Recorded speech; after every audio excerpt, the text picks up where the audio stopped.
I'm Jared Broyles with your morning update.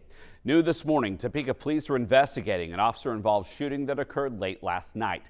Just after midnight, officers were called to a domestic disturbance in the 1500 block of Southwest 24th Street.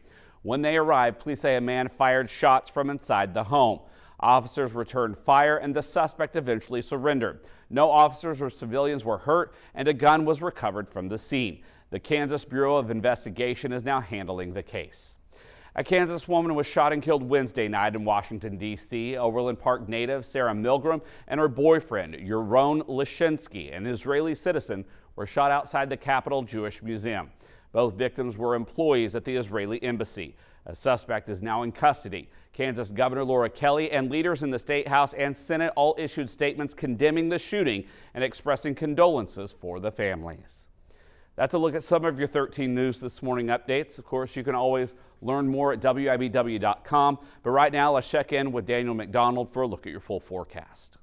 Well, we are definitely expecting quite a bit of rain here for Memorial Day weekend in northeast Kansas. Some days more than others, though, and if we time things right, I think we will manage to be able to enjoy some of those drier conditions at those points in time. But we'll go through the supercast here, showing how later tonight we do expect some rain to start moving in here, some isolated showers, eventually becoming thunderstorms sometime, I think, between 4 and 6 p.m. Further to the southwest is where they'll be approaching, and further to the southwest out of our region is where we may see some inclement weather. But for northeast Kansas, I think those chances are pretty slim. Just be prepared for some rumbles of thunder into the overnight hours, drying out here as we head towards early Saturday. We'll get a little bit of a break here for Saturday morning, but it's not going to be very far into the afternoon where we do expect that rain to start returning, and this time more widespread with heavier amounts of rain and definitely some thunderstorm activity paired with that. That should last throughout pretty much the entirety of Saturday afternoon and evening, even into the overnight